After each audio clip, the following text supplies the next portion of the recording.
مجھے اس گھر میں ٹیوشن پڑھاتے آج 5واں دن تھا اور میں ان 5 دنوں میں اتنا عاجز آ چکا تھا کہ 15 منٹ میں یہ نوکری چھوڑ دوں، کیونکہ اس گھر میں ایک عجیب سی ناگوار بو تھی۔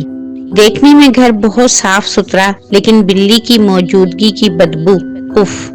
اس کے علاوہ مسلسل بلی کے رونے کی آوازیں اور گھر کے مکین اتنے نارمل کہ جیسے کوئی بات ہی نہیں ہے۔ بالآخر میں تنگ آ گیا اور میں نے مسز ہمدانی سے بات کرنے کا سوچا۔ ظاہر ہے بدبو کا ذکر تو نامناسب سی بات ہے۔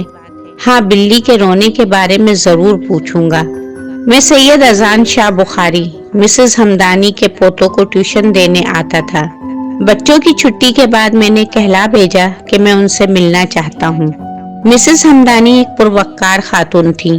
ان کا ایک ہی بیٹا تھا، وجاہت ہمدانی، جس کی شادی انہوں نے اپنی بھانجی زرنگار سے کر دی تھی۔ مسز ہمدانی کے 3 پوتے تھے جنہیں میں پڑھاتا تھا۔ میں نے 2-3 بار ان سے پوچھا بھی کہ یہ بلی ہے کس کی، کس نے پالی ہے، جاؤ اسے بھگا کر آؤ، مگر وہ دونوں عجیب طرح مسکراتے اور باہر سے ہو آتے، مگر پھر تھوڑی دیر بعد آواز آنے لگتی۔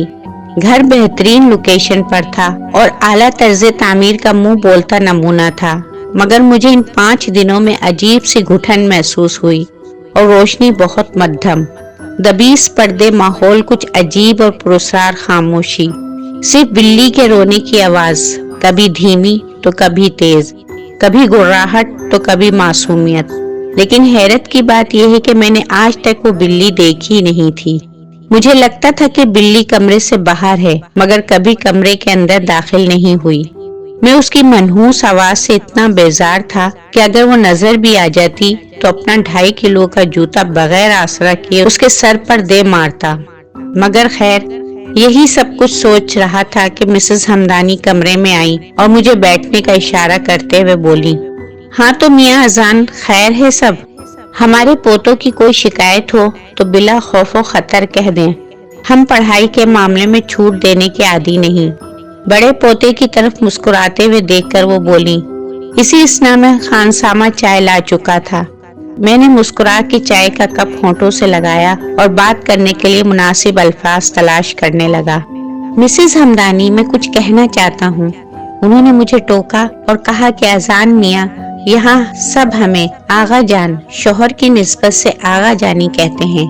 ہمیں خوشی ہوگی اگر آپ بھی ہمیں آغا جانی پکاریں۔ وہ ایک وزردار خاتون تھی اور یہ بھی حقیقت ہے کہ ان کا نام لینے میں مجھے ہچکچاہٹ ہو رہی تھی، مگر بات تو شروع کرنی ہی تھی۔ بہرحال میں نے گفتگو کا سلسلہ جاری رکھتے ہوئے کہا کہ آغا جانی، بات یہ ہے کہ میں جب سے یہاں آ رہا ہوں میں نے ایک بات نوٹ کی ہے۔ آغا جانی کے ماتھے پر پڑے بل بہت واضح تھے۔ آغا جانی، ایک بلی کے رونے کی آواز مسلسل آتی رہتی ہے۔ میں بچوں کو پڑھاتے ہوئے بہت ڈسٹرب ہوتا ہوں۔ کیا ایسا نہیں ہو سکتا کہ میں بچوں کو کسی اور کمرے میں بیٹھ کر پڑھا دیا کروں؟ آغا جانی کے چہرے پر حیرانی اور دکھ کے ملے جلے آثار دیکھ کر میرے لیے کسی نتیجے پر پہنچنا مشکل تھا۔ ان کی آنکھیں نم تھیں، ایک آہ بھری، اور بولی، خیر تو ہے اذان میاں، کن آوازوں کی بات کر رہے ہیں آپ؟ کیا آپ نے ہمارے گھر میں آج تک کوئی بلی دیکھی ہے؟ میں بری طرح سٹپٹا گیا۔ چائے کا کپ میرے ہاتھ میں لرز کے رہ گیا۔ میں آغا جانی کو خاموش نظروں سے دیکھنے لگا۔ مجھے لگا وہ مجھ سے نظر بچا رہی ہیں۔ پھر کہنے لگی، ممکن ہے آواز کہیں باہر سے آتی ہو، اور بیٹا بلی کی آواز ہی ہے نا، شیر کی تو نہیں۔ وہ ایک پھیکی سی ہنسی ہنس دی اور میں بھی بس جی جی کر کے رہ گیا۔ چائے کا کپ میز پر رکھتے ہوئے میں نے اجازت طلب نظروں سے انہیں دیکھا۔ وہ کچھ کھوئی کھوئی محسوس ہوئی اور میں سلام کر کے باہر نکل آیا۔ راستے بھر اور گھر آنے کے بعد بھی ذہن کے گوشوں میں وہ منحوس آواز گونجتی رہی اور میں یہ سوچتا رہا کہ آغا جانی ٹھیک ہی کہتی ہیں، بلی ہی ہے نا، کوئی شیر تو نہیں۔ مگر بلیاں مستقل روتی کب ہیں؟ آغا جانی کچھ چھپا تو نہیں رہی، مگر کیا؟ اگر ان کے گھر بلی ہے بھی تو ان کو مجھ سے چھپانے کی کیا ضرورت تھی؟ اور وہ آوازیں مستقل کیوں ہیں؟ مجھے ہی کیوں آئیں؟ کیا کوئی اور انہیں سن نہیں پاتا، یا یہ میرا وہم ہے؟ آغا جانی نے تو صاف انکار کر دیا کہ ایسی کوئی آواز انہوں نے نہیں سنی، مگر کچھ تو ہے جس کی چغلی کھا رہا تھا ان کا سفید پڑتا چہرہ۔ اور لرزتا لہجہ۔ یہی سب سوچتے ہوئے میں نے فیصلہ کیا کہ کل سے پڑھائی کے لیے دوسرا کمرہ منتخب کروں گا۔ میں بنیادی طور پر لاہور کا رہائشی ہوں اور فاسٹ فوڈ فیکٹری میں بطور کوالٹی کنٹرول مقرر ہوں۔ ملازمت میں تبادلے کے باعث کراچی میں مقیم ہوں۔ فیکٹری سے چھٹی کے بعد میں ہمدانی ہاؤس ٹیوشن پڑھانے جایا کرتا ہوں۔ وجاہت ہمدانی کے آفس میں میرا دوست ثاقب نثار ملازمت کرتا تھا۔ اس کی معرفت مجھے یہ ٹیوشن پڑھانے کی ملازمت ملی، جس سے مزید آمدن بھی متوقع تھی اور میرا وقت بھی گزر جاتا، مگر یہ آوازیں میرے سر کا درد بنی ہوئی تھی۔ اگلی شام 6:15 بجے میں ہمدانی ہاؤس پہنچا تو دیکھا مسز ہمدانی اور ایک مولوی قسم کا بندہ لان میں بیٹھے کچھ بات کر رہے تھے۔ مجھے لگا رشتہ دار ہوں گے۔ میری عادت نہیں ٹوہ لینے کی، مگر مجھے اس گھر اور گھر والوں کے بارے میں تجسس ہو گیا تھا اور میں نہ چاہتے ہوئے بھی سب کی حرکات و سکنات کا بغور مشاہدہ کرنے لگا۔ آغا جانی کی بہو زرنگار ایک لاپرواہ عورت تھی جسے جدید طرز کے لباس اور گیجٹس کا شوق تھا۔ 3 بچوں کی ماں ہونے کے باوجود وہ تقریباً روز ہی کسی تقریب میں جانے کو تیار ہوتی۔ گھر میں نوکر چاکر تھے، کام کاج سے بے بہرا۔ وجاہت ہمدانی روایتی کاروباری شخصیت جسے 2+2 4 کرنے کے علاوہ دوسرا کوئی کام نہیں تھا۔ 100 بچے مکمل طور پر آغا جانی کے دستے شفقت میں تھے۔ اگلے روز لاؤن سے گزر کر میں جیسے ہی ہال میں داخل ہوا، مجھے یاسر بڑا پوتا نظر آیا اور مجھے کہا، سر اس طرف آ جائیں۔ سیڑھیوں سے چڑھ کر ہم ایک کوریڈور سے گزرتے ہوئے خوبصورت کمرے میں داخل ہوئے۔ کمرے میں سجاوٹ کافی کی گئی تھی۔ یاسر نے بتایا کہ کمرہ بابا کے مہمانوں سے ملنے کا ہے، شاید اسی لیے قیمتی فرنیچر قالین سے مزین تھا۔ کرسٹل فانوس بھی کمرے کی چھت پر جگمگا رہے تھے۔ کمرہ اے سی تھا اور باہر کی گرمی سے اس ٹھنڈک میں آ کر میں بہت حد تک پرسکون محسوس کر رہا تھا۔ اتفاق کی بات یہ تھی کہ آج وہ منحوس آواز بھی نہیں آ رہی تھی۔ یاسر نے بتایا کہ دادی نے کہا ہے آج سے ہم یہیں پڑھیں گے۔ میں نے گردن ہلاتے ہوئے خدا کا شکر ادا کیا۔ دل میں آئی کہ بچوں سے پوچھوں اس متعلق، مگر پھر آغا جانی کی باتوں کو سچ مان کر بچوں کو پڑھانے میں خود کو مصروف کر لیا۔ وقت اچھا رہا۔ گھر آنے کے بعد بھی بار بار وہ مولوی نما بندہ ذہن میں آئے جا رہا تھا۔ اس کا رازدارانہ انداز اور آغا جانی کے چہرے کی تشویش، پریشانی اور خوف۔ میں کیوں سوچ رہا ہوں یہ سب؟ میرا کیا واسطہ؟ ان کے گھر بلی ہو یا کتے، مجھے پڑھانے جانا ہے بچوں کو، اور بس۔ ٹی وی آن کرنے کے بعد بھی اسی ادھیڑ بن میں لگا رہا۔ فون کی گھنٹی بجی تو امی کی کال تھی۔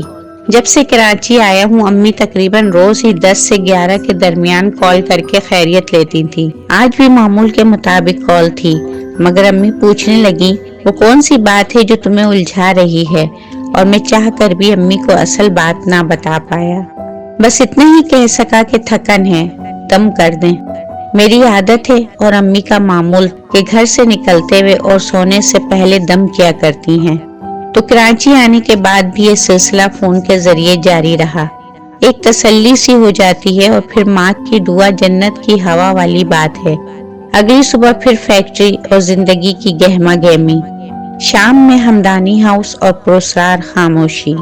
وہ آواز اب کم آتی ہال میں، یا سیڑھیاں چڑھتے ہوئے دبی دبی سی محسوس ہوتی، مگر کمرے میں نہیں آتی تھی۔ مگر جب بھی آتی، آواز میں وہی بین اور بے حد وحشت۔ کچھ روز اسی طرح گزر گئے، کوئی قابل ذکر واقعہ نہ ہوا، البتہ اس مولوی صاحب کا آنا جانا رہتا تھا۔ ایک روز میں واپس جانے کے لیے سیڑھیاں اتر رہا تھا کہ ہال کمرے کے بائیں جانب ایک کمرے کا دروازہ اد کھلا اور نیم تاریک تھا۔ بلی کے رونے کی آواز دھیمی دھیمی آ رہی تھی۔ میری رفتار غیر محسوس طریقے سے بہت کم ہو گئی۔ اچانک بہت تیز چھنک کی آواز آئی، ناگوار بدبو اور بین مزید بڑھ گیا۔ پتہ نہیں کیوں مجھے ایک عجیب سے ڈر نے گھیر لیا۔ اس کمرے سے دفتن مولوی صاحب باہر نکلے۔ وہ اذکار بلند آواز میں پڑھ رہے تھے اور ساتھ ہی آغا جانی ان کے چہرے پر مردنی چھا رہی تھی۔ وہ مولوی کو پر امید نظروں سے دیکھ رہی تھی، جبکہ مولوی صاحب نفی میں گردن ہلاتے ہوئے کچھ کہہ رہے تھے۔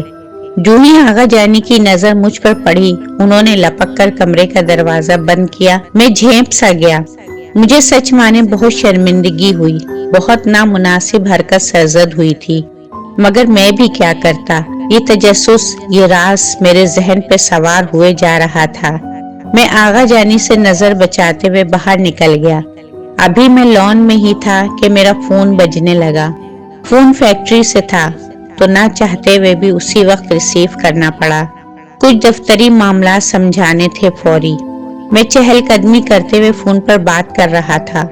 سامنے مین گیٹ اور میری کمر کی طرف ہمدانی ہاؤس کی 2 منزلہ عمارت تھی۔ باتوں میں عمارت کی دیوار سے لگ کر کھڑا ہو گیا۔ سگریٹ سلگائی، بلی کی منحوس آواز بدستور جاری تھی۔ دل میں کھٹکا سا ہوا کہ وہ آواز کہیں بہت نزدیک سے آ رہی ہے۔ میں فون پر بات کرتے کرتے اس آواز کی سمت بڑھا۔ وہ آواز ایک کھڑکی سے آتی محسوس ہوئی، شیشے کی بڑی سی کھڑکی۔ میں نے چھو کر دیکھا، وہ مقفل تھی، اس پر سرمئی پردے پڑے ہوئے تھے۔ جھنک کی آواز بھی آئی، جیسے کوئی پائل ہو، نہیں شاید زنجیر، مگر بند کمرے، بند کھڑکی اور زنجیر کی آواز اتنی صاف۔ سگریٹ سے جب میرا ہاتھ جلا تو میں چونکا۔ یہ میں کیا کر رہا تھا؟ فون کب میں نے جیب میں رکھا، کچھ یاد نہیں۔ پردہ ذرا سا سرکا اور میری سانسیں رک گئیں اس کمرے کا منظر دیکھ کر۔ پردے کی باریک سی جھرری میں صرف زنجیر اور اس سے بندھا ایک نازک پاؤں کے ساتھ ہی ایک بڑا اسٹیل کا پیالہ رکھا ہوا تھا۔ اوہ خدا، تو یہاں کوئی قید ہے، مگر کون؟ کمرے میں نیم تاریکی تھی۔ رونے کی آواز اب کچھ انسانی آواز محسوس ہونے لگی تھی۔ شاید یہ پاؤں دیکھنے کے بعد نفسیاتی اثر تھا، مگر سچ یہی ہے کہ اب آواز میں کچھ زنانہ پن نمایاں تھا۔ میں شیشے سے لگا یہ منظر دیکھ رہا تھا۔ اسٹیل کے پیالے کے نزدیک کچھ حرکت محسوس ہوئی اور ایک کھلے بالوں سے چھپا چہرہ نظر آیا۔ چہرہ بہت واضح نہیں تھا، بس ایک احساس تھا کہ کسی کا چہرہ ہے۔ وہ پیالے سے نزدیک ہوئی اور پیالہ ہونٹوں سے لگانے کے بجائے اپنی زبان پیالے میں جلدی جلدی ڈبوئی، جس سے ایسی لپ چپ کی آواز پیدا ہوئی جیسے کوئی جانور پانی پیتا ہے۔ وہ پیالے سے ہٹ گئی۔ انداز بالکل بلی کے جیسا تھا۔ اب منظر میں صرف زنجیر اور پاؤں تھا۔ رونے کی آواز پھر شروع تھی۔ میری سمجھ میں اب بھی کچھ نہیں آ رہا تھا۔ یہ سب جو میں نے دیکھا، یہ کیا ہے؟ فیکٹری سے دوبارہ فون آنے لگا اور میں لمبے لمبے قدموں سے لان پار کر کے مین گیٹ عبور کر گیا۔ تمام راستہ کشمکش میں مبتلا رہا۔ 100 طرح کے خیالات اور وہ منظر تو جیسے میری پتلیوں سے چپک کے رہ گیا تھا۔ وہ پاؤں اور پیالہ۔ گھر پہنچ کر فریش ہوا، عشاء ادا کی، امی کی کال آئی تو ان سے کہا پہلے دم کر دے۔ میں اپنے اندر ایک بے چینی اور خوف محسوس کر رہا تھا۔